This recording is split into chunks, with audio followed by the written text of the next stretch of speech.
Look up.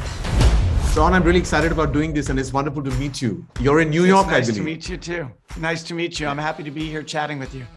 No, I'm really excited because I saw your film last night, and I have so much to ask you. I saw it, and I was really excited that I was one of the first early people in India to see it, and like it was a privilege. So 2050, is it really bad? Shawn, firstly, congratulations for all the great work that you've done. We in India are huge fans of the Night at the Museum and for a Free Guy and everything that you've directed and participated in, including the absolutely amazing series Stranger Things, which I want to tell you is hugely popular in India. Everyone loves it, and everyone has binged it, watched it, and celebrated it for many, many years. So congratulations for everything that you've done. I feel like I should start by apologizing because I know the Indian fans of Stranger Things are passionate and a very big group. So I both apologize for the delay and I assure all of those great fans in India that it's coming soon. And I swear to you, it will be worth it. Stop the car. What? What? Stop! Go, reverse! So I want to tell you, I was just at a meeting with a bunch of young filmmakers and actors. You know, we were working on a project together.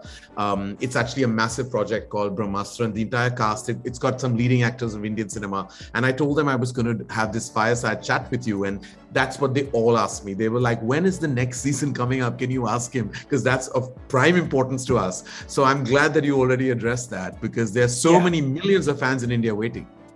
Well, thankfully, I'm not going to spoil anything because we did announce a few weeks ago, maybe only 1 week ago, that Volume 1 is coming at the end of May. And the Duffers also have revealed the truth that I've been kind of keeping to myself, which is this new season is truly supersized. It's not only epic as far as storytelling, but just the sheer running time of this season is so much more than prior seasons. So it's coming soon, just a few more months. We're almost there, guys. Right. Okay, no, if it's worth the wait, then why not? Like, let everybody wait. Let them sweat it out. It's fine.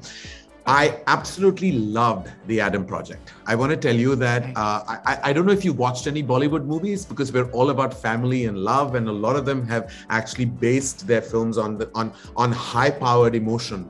And I found myself like crying in the last scene of the Adam Project between the father and son. And that's what I took back with me, with the emotions. And I think that's the essence of spectacle movies and the big movies, the big screen entertainers, you know, that if you walk out of there with an emotion, other than the fact that you're wowed with the spectacle and the VFX and the scale and sizing of the film, but also you walk out with an inherent emotion. Like my father meant the world to me. He's no more now, but like I remember that everything I've ever watched in cinema that's moved me has always been father-son related. And at the core level, that's what the Adam Project is also about. It's about family. It's about the father and son. And I was absolutely swept by the emotional energy of the film. I mean, did you always design that to be that? I mean, this is very gratifying. So thank you for kind of sharing that. It's very generous of you. That was the point. Someone asked me, well, what do you want your movies to make people feel? And my answer was, I want to make them feel. That is why I go to work. I don't make movies just to entertain myself or to convey ideas and concepts. I go to make a connection, and a connection that is inherently emotional. This is what gets me up in the morning. It's why I love filmmaking. I'm sure you agree.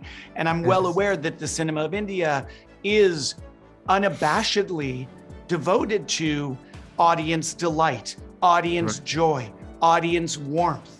And those are the kinds of movies I love from any culture. And I feel like increasingly, so many movies are either dark or somber or alienating, or they're pure spectacle, but not emotional. And I'd really love to believe that cinema can be both. And I wanted to make an emotional spectacle with the Adam Project. I'm the godfather of time travel? The Adam Project. The fact that it has a tremendous high concept. You know, there are two things that I took back from it. The fact that it actually had a hugely high concept of, I don't know if I should give any spoilers here, but the concept of like the Adams meeting, you know, I think in itself was massively thought about. Like, I think it was just, while it might sound very simplistic, but it was to pull that off and to pull off the plausibility issues within the narrative, make it convincing to the cinegoers, like within the narrative, and emotionally sweep you and show you the spectacle. It was a lot to chew and a lot for you to kind of like dive right into as a filmmaker. But you did that with so much abandon and unapologetically. Like, that is what I loved about it, that it's a very it's front-footed, the film, in terms of every kind of like you said, every inch of emotion that you want to project is there right in front of you. It's like you're not apologizing, you're unabashed about it. And that's what I loved, is the syntax that you caught, because a lot of times, like, you watching, even when you walk into like the Marvel universe or the superhero universe, there is now a dark edge that runs right through those narratives. I felt like your film was sunshine. Like, I felt I was watching like a film that was just like sunshine, you know, and that was my biggest takeaway. A lot of what Ryan Reynolds and I met on Free Guy. And as soon as we met, we had this shared feeling that, oh, wait, we're both at a stage of our careers and our lives where we want to actually tell stories that connect in a joyous manner and in a sunshine manner. Free Guy had that in its DNA. Obviously, Free Guy was much more of a comedy. Adam Project is more of an adventure drama. But the same goal, which is audience pleasure, audience delight. And look, it's a cynical world. It's a cynical world where I live. It's a cynical world where you live. But if we can tell stories that are like knives through that culture of cynicism and circumstances and a world that is so often, obviously, deeply disappointing. But if we can be like a knife that cuts through that with optimism, with emotionality, then I feel that this job has a purpose and an important purpose. And the more movies I've made, the more clear I am about that purpose. You brought together, I mean, the purpose is amazing, because that's the purpose that I think we all make movies for, at least us in India. You know, our main objective is always to entertain and sweep an audience with the emotional energy of the film, you know, the songs, the dances. It's all part of the syntax of our cinema. You also brought together the most formidable cast. There's, of course, Ryan Reynolds and Jennifer Garner and Mark Ruffalo, and that's just fantastic. So many lead actors of prominence. Was it an easy, how do I put it? Was it an easy sell to all these actors to kind of come on board for this film? It was an abnormally easy sell. And I think really? That I don't, you know, some of it is, thankfully, I think everyone kind of trusts that Ryan and I know how to do our jobs and we're going to make something good. But this movie's idea of what if you could go back and reconnect with your own history, with your mother, with your father, with yourself, and what new level of understanding and forgiveness and empathy would you gain if you could do that? That's a universal yearning.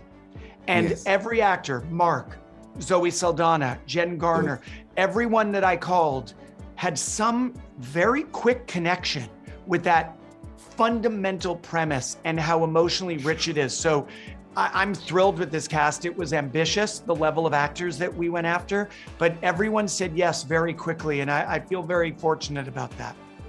Can I tell you, my favorite scene in the film is the scene at the bar. I knew it. I knew you were going to say that before you said it, man. I was like, oh my God, like, this is such a beautifully crafted scene as a director, but also so beautifully written and performed. And it was just like so simple in terms of its, in terms of your camera. It was like, the camera was just like an insider. It was just like doing its job. Like, there was no fuss, there was no treatment. It was just on close-ups and over the shoulder cutting. And it was just magical. How'd you get to be so smart? How'd you get to be so dumb?